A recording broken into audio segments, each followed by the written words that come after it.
PF के जो पैसे रहते हैं, हमारी मेहनत के जो पैसे रहते हैं, जो हमारी सैलरी से कटकर ईपीएफओ के पास जमा होते हैं, वो काफ़ी सारे पीएफ मेंबर्स के फंस जाते हैं। पीएफ के पैसा फंसने के दो सबसे बड़े कारण आज की इस वीडियो में हम बात करेंगे। और मोस्ट ऑफ पीएफ मेंबर्स जो ये गलती करते हैं उनको पता नहीं रहता। बाकी जब भी मैं पीएफ विड्रॉ की वीडियो बनाता हूं ना, तो मैं इनके बारे में बताता हूं भाई ये गलती बिल्कुल भी मत करना, अदरवाइज आपका पीएफ का पैसा फंस जाएगा। तो ये वीडियो बनाना मेरे को जरूरी हो गया है। तो इस वीडियो में मैं आपको दो ऐसे सबसे बड़े कारण बताऊंगा जिसकी वजह से पीएफ मेंबर के पैसे फंसते हैं। तो चलिए बिना किसी देरी के वीडियो में आगे बढ़े। उससे पहले वीडियो पसंद आए तो लाइक जरूर करना, लाइक करने में काफ़ी कंजूसी करते हो। और हमने व्हाट्सएप पर और फेसबुक पर पेज बना लिया है, अगर आप ज्वाइन करना चाहते हैं तो ज्वाइन कर सकते हो। वीडियो के डिस्क्रिप्शन में आपको लिंक मिल जाएगा। देखो यहाँ पर मैं फटाफट से ईपीएफओ का ये जो यूएएन मेंबर का जो पोर्टल है यहाँ पर मैंने ओपन कर लिया और यहाँ पर मैं पूरी डिटेल मेंशन करके मैं फटाफट से पहले लॉगिन कर लेता हूँ। लॉगिन करते ही आपके सामने कुछ इस तरह का इंटरफेस आपको देखने को मिलेगा।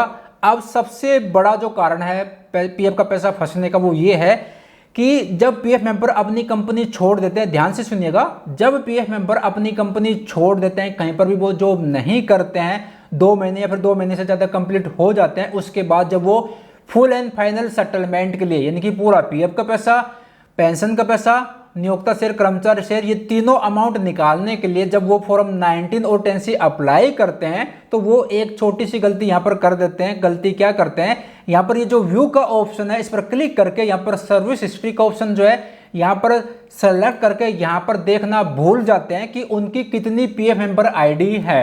यहाँ पर देखिए हमारी यहाँ पर 5 पीएफ मेंबर आईडी यहाँ पर दिखा रहा है। तो मान लीजिए, अब ध्यान से सुनना, मान लीजिए अगर ये जो 4 जो पीएफ मेंबर आईडी है इसका पैसा आपने करंट पीएफ मेंबर आईडी में ट्रांसफर नहीं किया और बिना ट्रांसफर करे आपने पुरानी पीएफ मेंबर आईडी का पैसा करंट में बिना ट्रांसफर करे हुए फुल एंड फाइनल सेटलमेंट के लिए फॉर्म 19 और 10 से अप्लाई कर दिया, जो कि यहाँ पर ऑनलाइन सर्विसेज का ऑप्शन पर क्लिक करके यहाँ से अप्लाई करते हैं।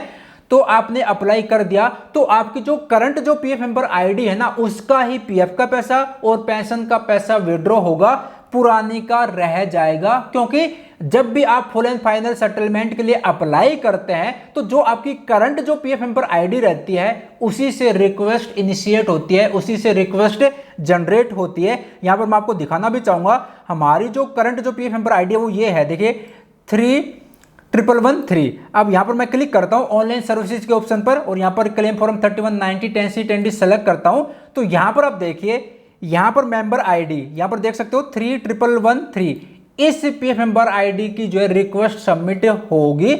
और अगर आप बिना ट्रांसफर करे फॉर्म 19 और 10 से अप्लाई कर देते हो तो इस पीएफ मेंबर आईडी में यानी कि जो करंट जो पीएफ मेंबर आईडी रहती है उसका ही पीएफ का पैसा, पेंशन का पैसा और जो इंटरेस्ट देता है पीएफ जो ब्याज देता है उसका ही विड्रॉ होगा। पुरानी जितनी भी पीएफ मेंबर आईडी रहती है उसका पीएफ का पैसा आपका फंस जाएगा। तो आपसे एक रिक्वेस्ट है, मेरे को काफी सारे कमेंट आते हैं, मैं उनको बताता भी और अपनी पीएफ विड्रॉ की वीडियो में गाइड भी करता हूं कि जब भी आप या तो कंपनी बदलें, जब भी कोई नई कंपनी ज्वाइन करें, या फिर जब भी आप फुल एंड फाइनल सेटलमेंट के लिए फॉर्म 19 और 10 से अप्लाई करें तो ये जो व्यू का ऑप्शन है इस पर क्लिक करके यहाँ पर सर्विस हिस्ट्री का ऑप्शन सेलेक्ट करके यहाँ पर देख लीजिएगा। यहाँ पर अगर आपकी एक से ज्यादा पीएफ मेंबर आईडी है तो भाई पुरानी पीएफ मेंबर आईडी का पैसा करंट में जरूर ट्रांसफर कर लीजिएगा। अब जब आप पुरानी पीएफ मेंबर आईडी का पैसा करंट में ट्रांसफर कर लेंगे, मान लीजिए ये जो 4 पीएफ मेंबर आईडी है इनका पैसा हमने जो है ये करंट जो पीएफ मेंबर आईडी है 5वें नंबर पर इसमें हमने ट्रांसफर कर लिया।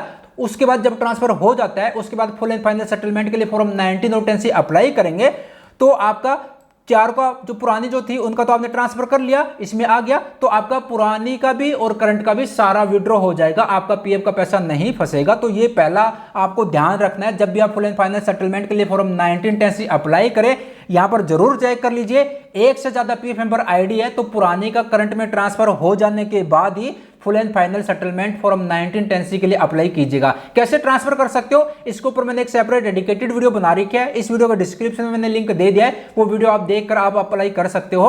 अदरवाइज यहाँ पर ऑनलाइन सर्विसेज का ऑप्शन इस पर क्लिक करेंगे और यहाँ पर 1 member 1 EPF account transfer request का जो ऑप्शन है इस पर क्लिक करके यहाँ से आप ट्रांसफर की रिक्वेस्ट आप सबमिट कर सकते हो। अब यहाँ पर देखिए एक चीज और दिखाना चाहूंगा, यहाँ पर मैं पासबुक की जो वेबसाइट है इस पर मैंने ओपन कर लिया है इसको। अब यहाँ पर मैं फटाफट से लॉगिन कर लेता हूं। जैसे यहाँ पर आप साइन इन करेंगे तो जितनी भी आपकी पीएफ मेंबर आईडी रहती है वो यहाँ पर दिखा देगा।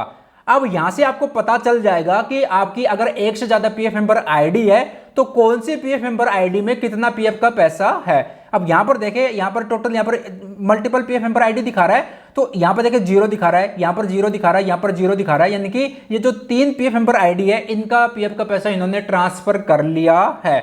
अब बची ये दो, ये करंट पीएफ मेंबर आईडी है। अब इन दो का अगर इसमें ट्रांसफर नहीं करेंगे तो इसका ही विड्रॉ होगा। ये जो 2 पीएफ मेंबर आईडी है इसका पीएफ का पैसा फंस जाएगा, अटक जाएगा। तो ये मेरे को आपको बताना था कि जब भी आप फॉर्म 1910C अप्लाई करें, ये जो पासबुक का पोर्टल है इस पर लॉगिन करके आप चेक कर लीजिए, और यूएन मेंबर पोर्टल पर लॉगिन करके यहाँ पर व्यू के ऑप्शन पर क्लिक करके सर्विस हिस्ट्री का ऑप्शन सेलेक्ट करके यहाँ पर भी देख लीजिए।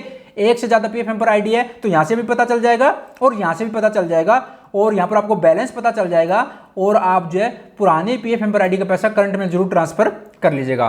ठीक है, अगर ट्रांसफर कर लेंगे तो आपका एक पैसा भी आपका नहीं फंसेगा, सारा विड्रॉ हो जाएगा। पहला तो काम आपको ये करना है, जो कि काफी सारे जो नए पीएफ मेंबर्स हैं जिनको नहीं पता वो ये गलती करते हैं। अब दूसरी गलती वो ये है कि देखिए, मान लीजिए आपने इस कंपनी में आपने काम किया, ठीक है, अब इस कंपनी को आपने छोड़ दिया 1 साल काम करके या फिर 8-9 महीने काम करके, उसके बाद 2 महीने कंप्लीट हो गए और आपने जो है फुल एंड फाइनल सेटलमेंट के लिए फॉर्म 19 और 10C आपने अप्लाई कर दिया। फुल एंड फाइनल सेटलमेंट आपका हो भी गया, पीएफ का पैसा, पेंशन का पैसा, इंटरेस्ट ब्याज का पैसा आपके बैंक अकाउंट में क्रेडिट हो गया।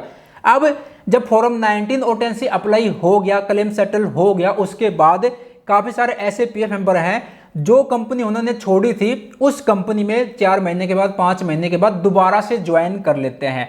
अब जब दोबारा से ज्वाइन करते हैं ना, तो उनका जो एम्प्लॉयर है उनको भी पता नहीं रहता, पता नहीं वो जानबूझ के करते हैं या फिर पीएफ मेंबर तो बिल्कुल भी जो है इस बात से अनजान रहते हैं। क्या करते हैं, जो पहले पीएफ मेंबर आईडी थी ना उसी में ही अपना पीएफ का पैसा जो है ऐड, मतलब क्रेडिट करवाना शुरू कर देते हैं, फिर कंपनी उसी में ऐड करना शुरू कर देती है, जो कि 100% गलत है। क्योंकि जब भी आप किसी भी पीएफ मेंबर आईडी से फॉर्म 19 और 10C अप्लाई करके फुल एंड फाइनल सेटलमेंट कर लेते हो, उसके बाद वो आपका जो पीएफ अकाउंट है वो क्लोज हो जाता है, आपका जो पीएफ का जो खाता है वो बंद हो जाता है। और उसके बाद अगर वही कंपनी आप दोबारा से ज्वाइन करेंगे, उसमें पीएफ का पैसा आपका डलेगा। उसके बाद अगर आप विड्रॉ करोगे फॉर्म 19 और 10C तो दिखा देगा कि भाई आपका जो क्लेम है सेटल हो चुका है ऑलरेडी। अब ईपीएफओ को सरकारी सिस्टम है, इनको कोई मतलब नहीं कि बाद में आपने कंपनी दोबारा से ज्वाइन करी, पहले आपने फॉर्म 19 10C अप्लाई कर लिया था, दोबारा ज्वाइन किया, पीएफ का पैसा आपके इसमें आया है। बाकी ये नियम गलत है कि आप जब भी कोई नई कंपनी ज्वाइन करें तो फ्रेश नई पीएफ मेंबर आईडी आप जो अपनी बनवाइए और उसमें ही अपना पीएफ का पैसा जो है जमा करवाइएगा। तो ये भी काफी सारे पीएफ मेंबर्स गलती करते हैं। मेरी जो इंस्टाग्राम आईडी थी, अभी रिसेंटली मेरे को एक भाई ने पूछा था कि प्रदीप भाई, जो कंपनी मैंने छोड़ दी है और उसका मैंने फुल एंड फाइनल सेटलमेंट कर लिया, अब मैं दोबारा से उसी कंपनी में मैंने ज्वाइन कर लिया, तो क्या वो जो मेरी पुरानी जो पीएफ मेंबर आईडी थी उसमें मैं पीएफ का पैसा अपना दोबारा से क्रेडिट करवा सकता हूं क्या? मैंने कहा भाई मूर्ख क्यों बन रहे हो यार, आपका पीएफ का पैसा फंस जाएगा। कह रहा क्यों फंस जाएगा? मैंने कहा आपने पुरानी पीएफ मेंबर आईडी का जो है फुल एंड फाइनल सेटलमेंट कर लिया, फॉर्म 19 10C अप्लाई करके पूरा पीएफ का पैसा विड्रॉ हो गया, आपका पीएफ अकाउंट जो है क्लोज हो गया। अब दोबारा से उसमें डलवाओगे, भाई खाता ही आपका बंद हो गया, दोबारा उसमें डलवा दिया, पैसा क्रेडिट तो हो जाएगा। जब आप विड्रॉ करने जाओगे तो सिस्टम ईपीएफओ का दिखा देगा भाई क्लेम तो ऑलरेडी आपका सेटल्ड है और ये पीएफ अकाउंट आपका जो है क्लोज हो चुका है, तो आपका पीएफ का पैसा विड्रॉ नहीं होगा। फिर आपको कंपनी से बात करनी पड़ेगी, एक फॉर्म आता है वो भरना पड़ेगा, फिर कंपनी नई पीएफ मेंबर आईडी क्रिएट करेगी, फिर उसका पैसा जो करंट नई में ट्रांसफर होगा, उसके बाद फिर ये जो है आपका पीएफ का पैसा विड्रॉ होगा। तो भाई ऐसी मुसीबत पालते ही क्यों हो? जब भी आप कोई नई कंपनी, जब भी आप वही कंपनी ज्वाइन करते हो तो आप अपनी एक नई पीएफ मेंबर आईडी, नया पीएफ अकाउंट क्रिएट करवाइए और उसमें पीएफ का पैसा आप जो है क्रेडिट करवाइएगा। तो यहां पर मैंने आपको बता दिए 2 सबसे बड़े कारण। आप मेरी बात से एग्री हैं या पर नहीं है, कमेंट बॉक्स में कमेंट करके जरूर बताना। भाई साहब कितने सारे पीएफ मेंबर ये गलती करते हैं। मान लीजिए जैसे कि ये 5वें नंबर की कंपनी थी, इन 4 का तो उन्होंने विड्रॉ कर लिया पहले ही। अब 5वें नंबर की कंपनी थी, इसमें डेट ऑफ एग्जिट मेंशन करके और कंपनी छोड़ दी थी, डेट ऑफ एग्जिट मेंशन करके फुल एंड फाइनल सेटलमेंट के लिए फॉर्म 19 10C अप्लाई करके पूरा पीएफ का पैसा, पेंशन का पैसा, इंटरेस्ट का पैसा विड्रॉ कर लिया।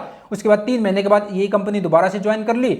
अब कहते हैं कि भाई मेरे तो पहले से पीएफ मेंबर आईडी है, क्यों मेरी नई क्रिएट कर रहे हो, इसी में डाल दो। अरे भाई क्यों डलवा रहे हो इसमें? ये तो पीएफ अकाउंट आपका पहले से क्लोज हो चुका, आपने मार्क एग्जिट कर दिया, यानी कि आपने कंपनी कब छोड़ी, आपकी सर्विस का लास्ट वर्किंग डे कब था वो आपने मार्क करवा लिया, आपने फुल एंड फाइनल सेटलमेंट कर लिया, आपका पीएफ का जो खाता है वो क्लोज हो गया। अब दोबारा से इसमें डलवा रहे हो तो आपका पीएफ का पैसा फंसेगा ही फंसेगा।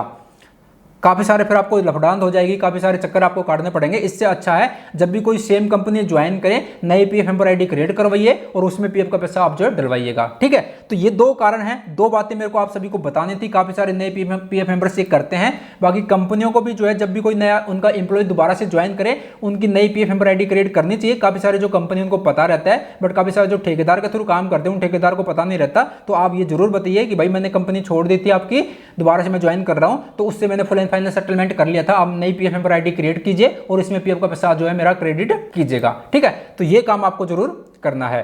तो ये दो सबसे बड़े कारण मैंने आपको बता दी। वैसे तो कारण तो बहुत हैं, बट ये दो इंपॉर्टेंट बातें मेरे को आपको बतानी थी। आशा करता हूं जानकारी पसंद आई होगी। जानकारी पसंद आई तो 10-15 सेकंड लगेंगे, कमेंट बॉक्स में कमेंट करके जरूर बताइएगा। और हाँ, हमारा जो व्हाट्सअप चैनल है और जो फेसबुक पेज है उसको अभी तक ज्वाइन नहीं किया तो ज्वाइन कर लीजिए, वीडियो के डिस्क्रिप्शन में आपको लिंक मिल जाएगा। तो भाई आज की वीडियो को यहीं पर समाप्त करते हैं, मिलते हैं जल्द एक और इस तरह की हेल्पफुल नॉलेज वीडियो के साथ। अपना ख्याल रखेगा, बाय बाय, टेक केयर।